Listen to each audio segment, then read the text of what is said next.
Well, welcome to a Friday morning video. Today we're going to be talking about the topic of navigating uncertainty because it's a topic that, well, for one, I think a majority of people in the world might be navigating a little bit of right now.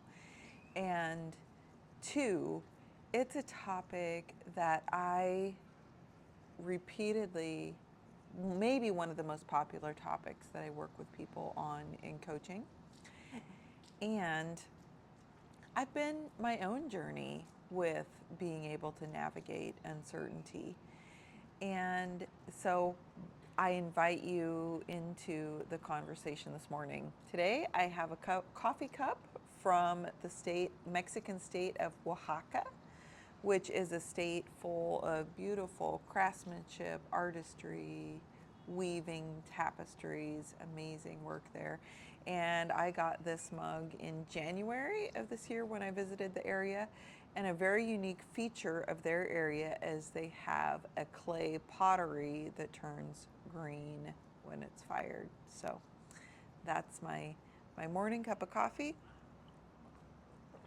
that I'm sipping along with you here, although it's already pretty warm here. I'm still in Merida, Mexico, which is part of the uncertainty I want to talk to you about today. And it's already at 9 o'clock in the morning. It's already pretty warm outside. And so I was needing to get this video done before the sun fully comes in on us today. I want to share with you 8 common areas where individuals experience uncertainty. And uncertainty right now seems to live on a higher level. When we think about the last 5 years of things that have happened in the last 5 years, we've had COVID, we've had financial ups and downs in the markets, we've had political ups and downs. And that's just to mention the things that are happening on a US national level and a global level. 8 key areas that commonly trigger uncertainty in life are career, finances, relationships, major life decisions, world events, personal growth or identity, and spiritual beliefs. That's a list that comes from Tim Fletcher. He's one of my favorite teachers on confidence and all things in this area. So I borrowed that list from a recent video that he made on uncertainty. But that's what I find in my own life, that's a very comprehensive list, and the lives of the people and the clients that I work with. So where do we dive into the topic of uncertainty? I think that uncertainty causes so much anxiety because it taps into the unknown.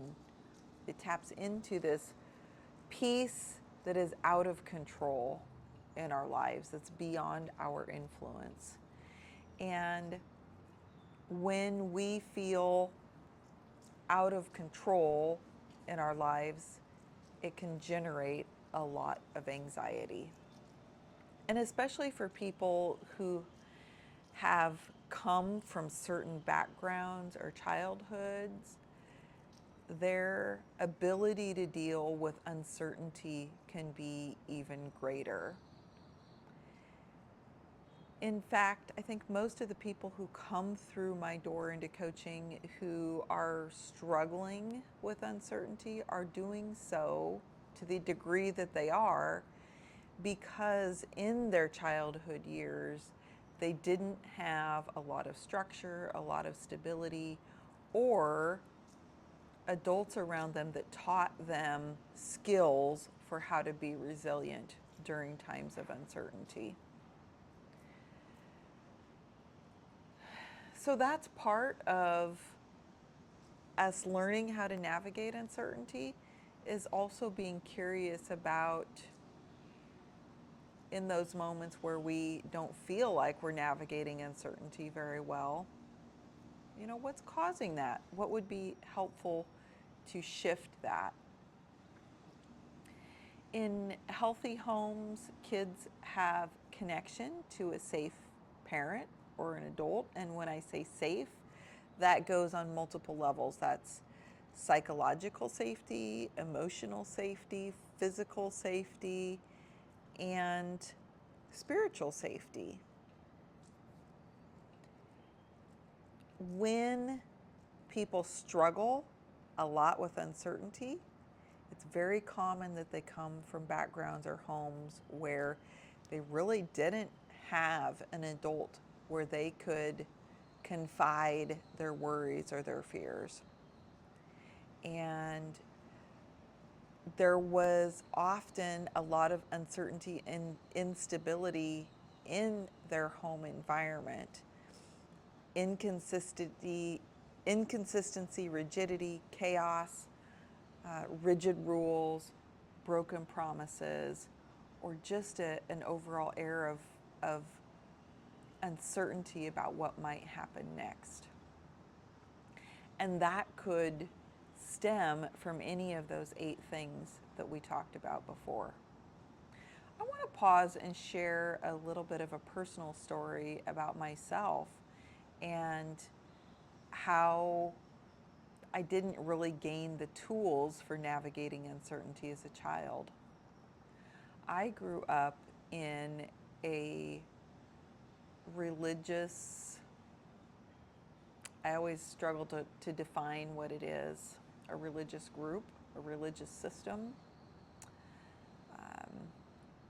that had a huge amount of rigid rules for the way the members of the organization were to interact with each other, had a very, very rigid definition of what God was and what God believed was right and what was wrong and how you were going to be punished if you strayed outside of those rules.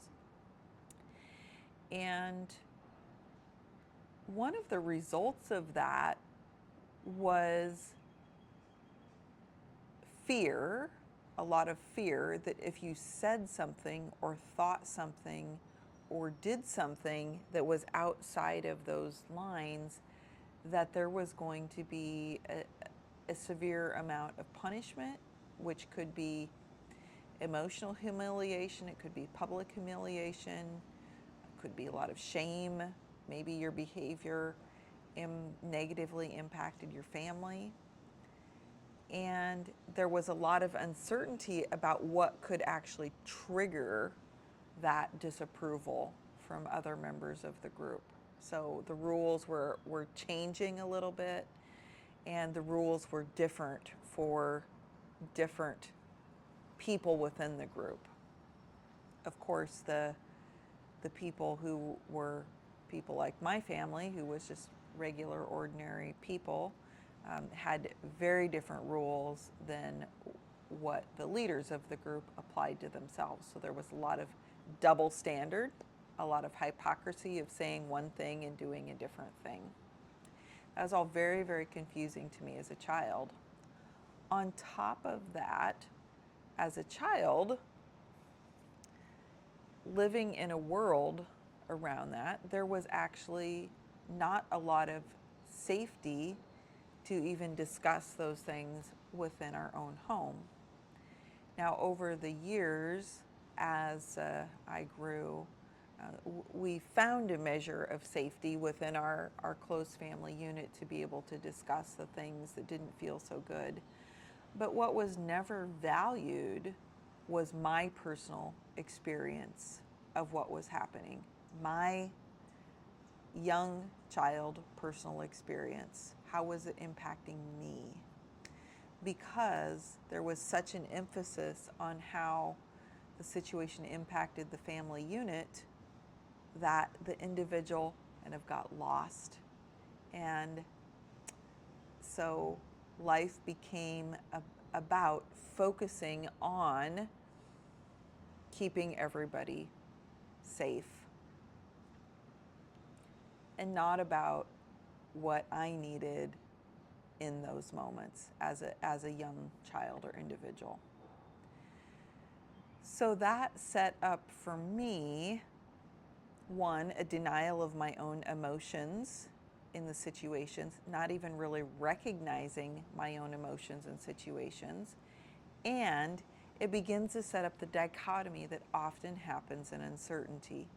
We either go to being very anxious about the uncertainty, or we move to avoiding the situation through distracting ourselves. And in our culture in the United States, and that's kind of replicating through influence to other countries right now, we have a culture of busyness, which I believe is really a culture of distracting us from looking at the things that we really need to sit with and look at and resolve in order to be healthy, happy people.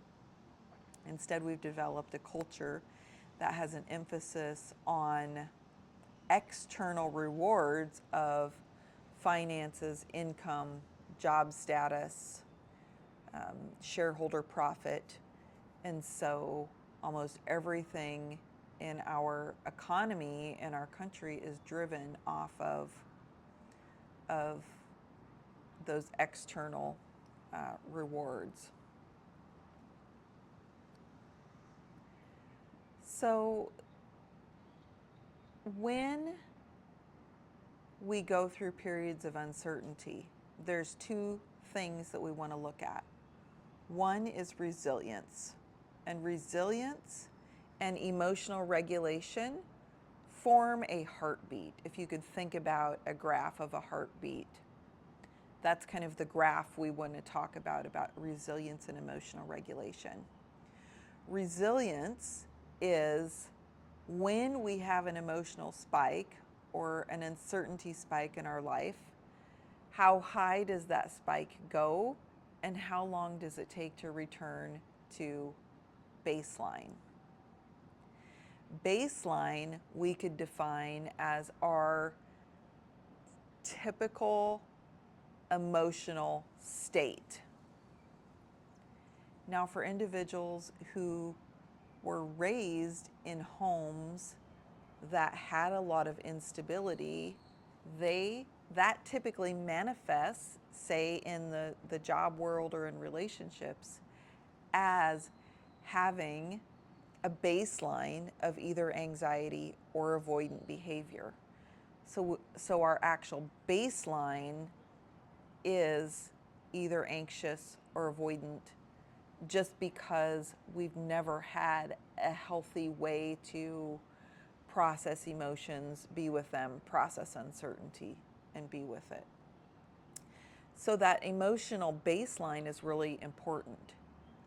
A healthy emotional baseline is one where we can recognize our emotional response to the things that cause us uncertainty. We can look for the messages that has for us. We can be present with our own emotional experience during that process. And we can then develop strategies to move forward from that. The strategy could be recognizing the only thing I can do in this moment is wait. Or the strategy could be looking at small forward actions that you can take in those moments.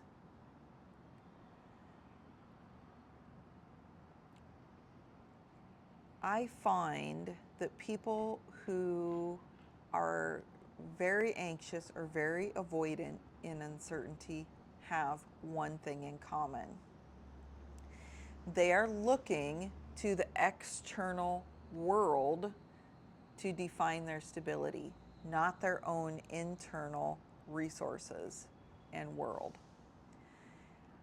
I often use a metaphor in coaching about a boat out on the ocean. So I'll stop and pose this question to you right now. If you were a boat out on the ocean right now, what type of a boat would you be? To be a tugboat, a speedboat, a cruise ship? Well, the metaphorical boat if it's measuring its stability by the height of the wave around them, is going to always be in a state of uncertainty. So when the waves are high, there's going to be a lot of uncertainty. And then the waves are low, there's going to be a fear of when those waves are going to return back to high. And our measure of security is all about, are the waves smooth?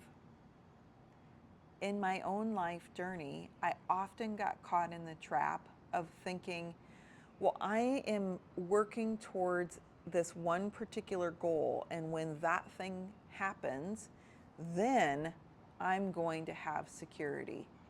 So throughout my life, that looked like, oh, I was going to be debt free, and then that would provide me security.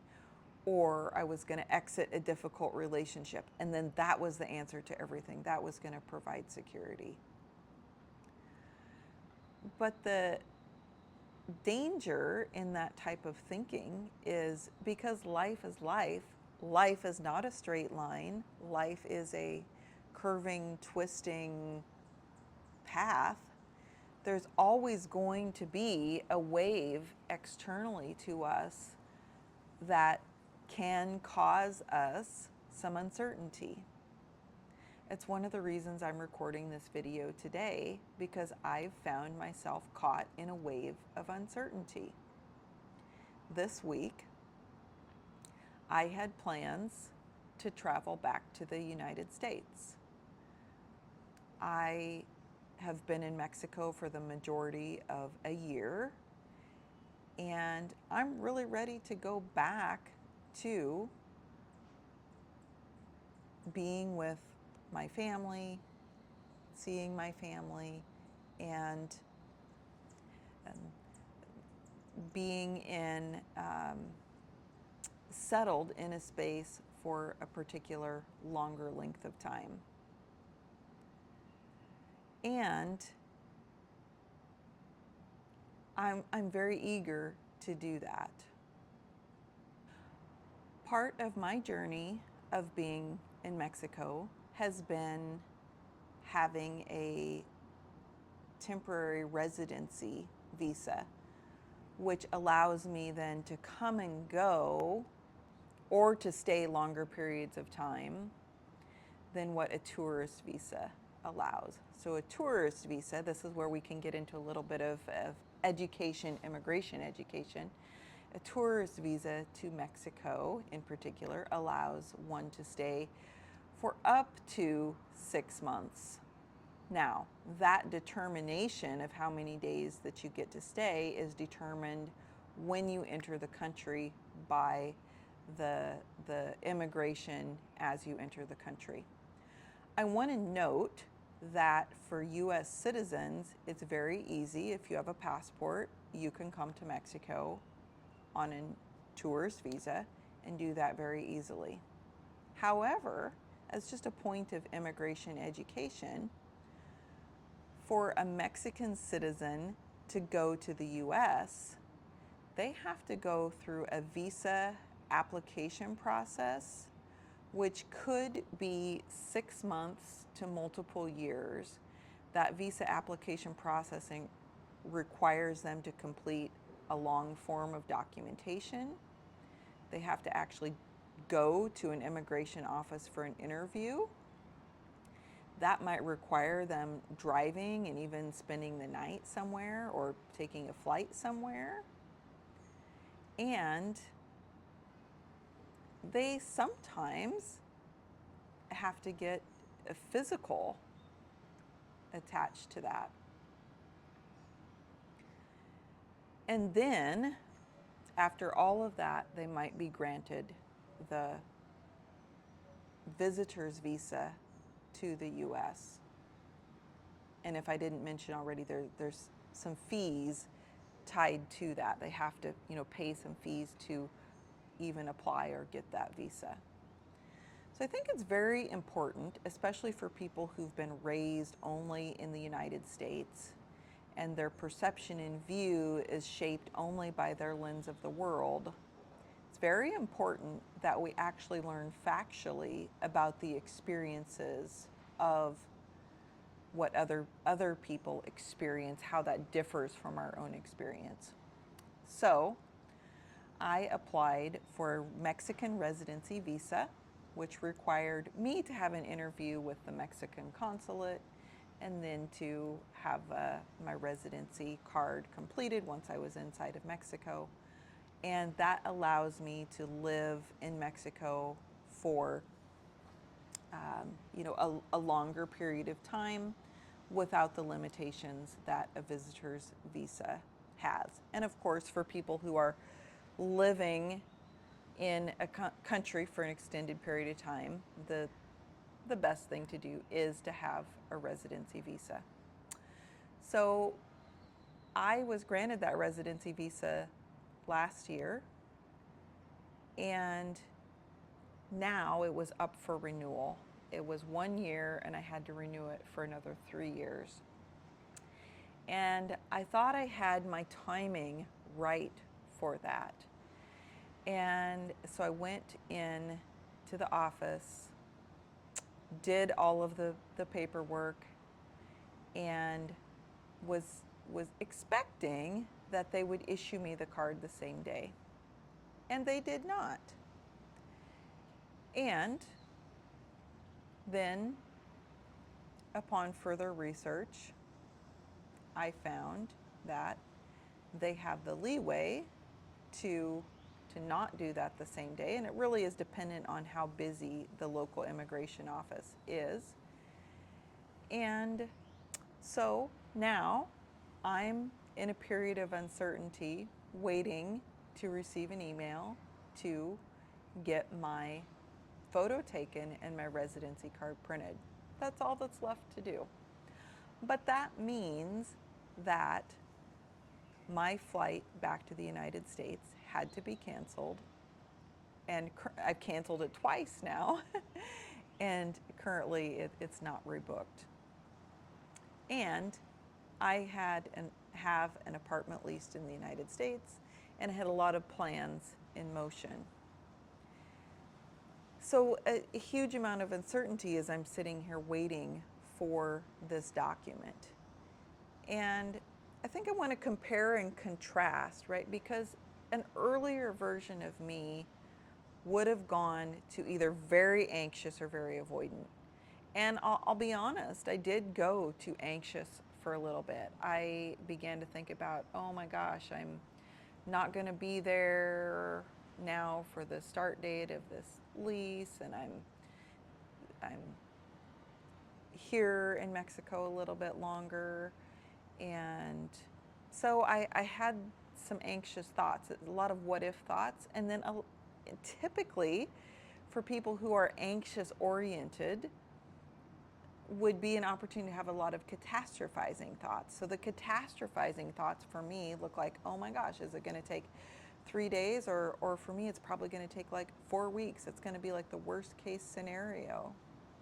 And now I'm stuck at the mercy of other people. And so that's the kind of catastrophizing thinking that anxious oriented minds does. Now I recognize that today because that's a trap I've fallen into a lot in the past. And so I recognize, well, it's not helpful to go to worst case scenario thinking.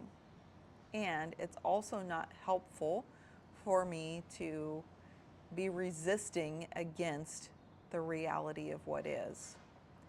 And so I think that brings me to one of my major points, is that accepting reality and what is and letting go of resistance is one of the major and best ways to deal with uncertainty.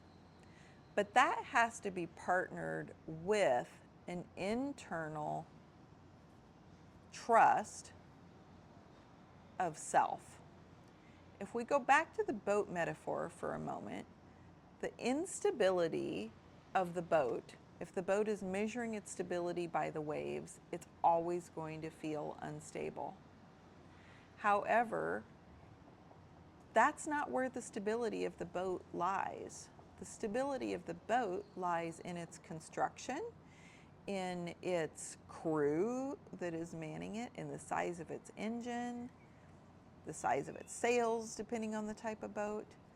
So that's what dictates the stability of the boat and its ability to navigate through waves. So the same is true for us. If we are looking to judge our safety and our security by the external events around us, we're going to feel very unstable. We're going to find ourselves in constant states of anxiety and uncertainty. I cross paths with a lot of leaders in the job world who are extremely anxious all the time about if they're doing a perfectionistic job. Are they leading their team well? They're questioning their a lot of lack of confidence, a lot of self-doubt, a lot of imposter syndrome. Those are signs that we're trying to measure our safety by the circumstances around us instead of internally. So through my life, because I didn't have those internal resilience skills built, I had to get that set of tools to rely on myself internally. So those sets of tools look like I understand now the nature of my mind. I understand that my mind wants to jump to worst case scenarios, and I understand that allowing my mind to do that causes me a lot of stress and anxiety. So I've learned I can shift my thinking and not I can recognize, oh, my mind wants to go there, but that's not going to be helpful, and I can bring it back to a more helpful space.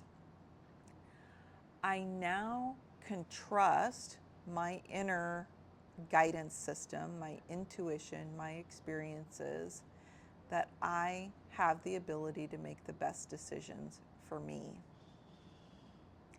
And that has come through a series of learning how to make good decisions, learning how to partner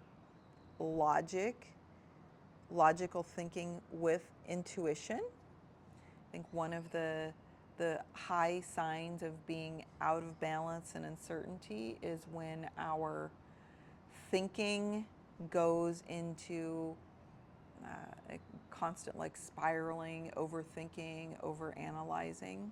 That's a sign that our mind is trying to gain control of the world around us. And acceptance of reality. When we accept reality, then we can actually begin to do something different. So it took me a day or two to roll through some emotions and come back to an emotional baseline where today I can say, okay, I've accepted the reality that I'm here waiting for an email to get my visa renewed, to just get that card printed.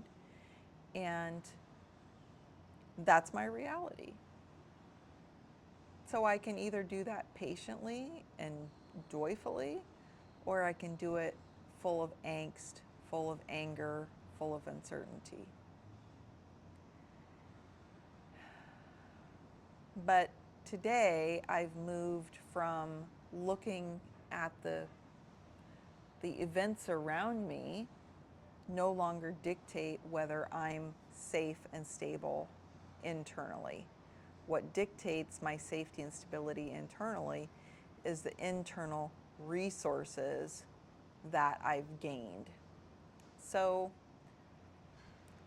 again, I'm going to go back and let's end with tools to navigate the unknown. And I'm going to again pull from the list of tools that Tim Fletcher offered in his video, which, by the way, I'll link below in case you're interested in checking that out. Recognizing our automatic trauma responses and pause before reacting.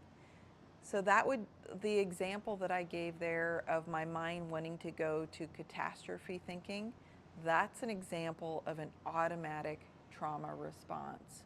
And now that I recognize that, I can pause before just allowing my mind to spiral in that direction. Number 2, ground in what is certain and what you can control.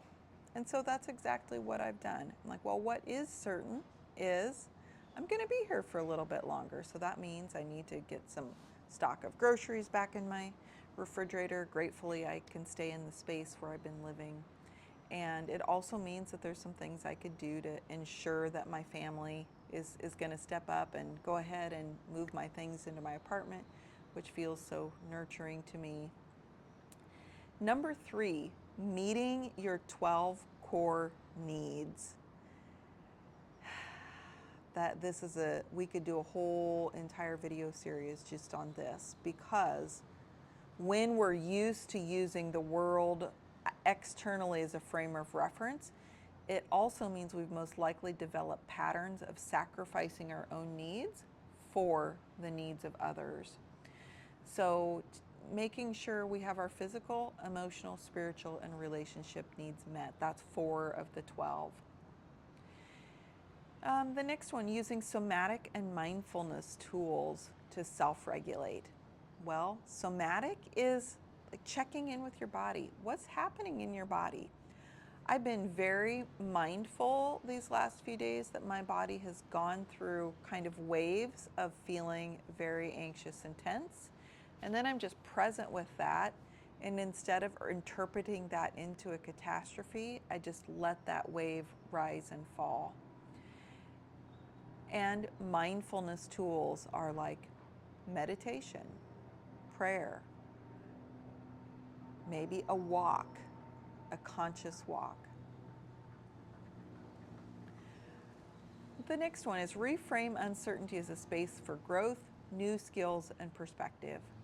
So in this situation, I'm reframing uncertainty as an opportunity to exercise my patience, to really embody the things that I teach to other people.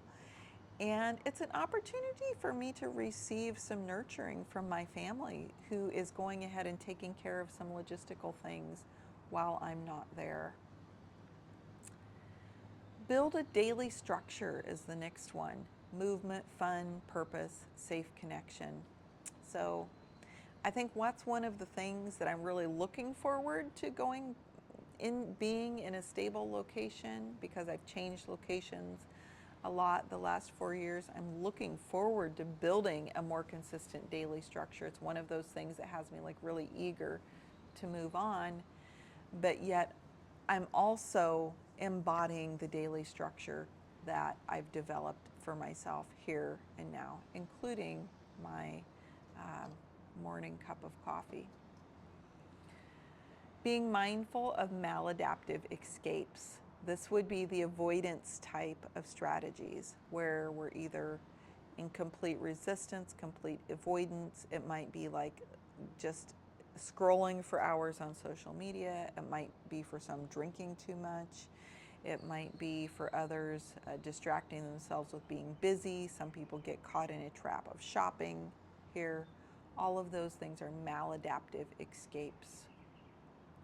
And then practice psychological flexibility, the ability to hold discomfort and still act in alignment with your values. Well, that's exactly what I hope that I'm embodying for you today, is that I'm sitting in a place of discomfort. I don't really like the fact that I'm not able to move on with my plans the way I planned in the moment, but I'm still acting in alignment with the values that I hold to be true in my life, which is staying centered, believing that things happen for a reason. There's always a gift inside of something unexpected. And maybe that gift today is I get to make this video for you. So uncertainty requires being comfortable to navigate uncertainty requires us developing a lot of life skills. And for those of us who didn't receive those skills in that year 0 to 14, when that's the time when, you know, it's ideal to have those skills programmed into us. When we didn't do that, then it means that we have to be all that much more intentional about giving ourselves those skills now as adults, so that we can have a more easy, joyful experience of life. So thank you for being with me today. I'd love for you to leave a comment below about what you have enjoyed about this video, what you would like to learn more about. And I'd invite you to, if it sparked something in you today, someone else came to mind that you want to share this video with, send it along to them. And that helps us to share our message of hope and growth, and equipping people with the tools they need to grow into healthy, thriving adults. Have a beautiful day.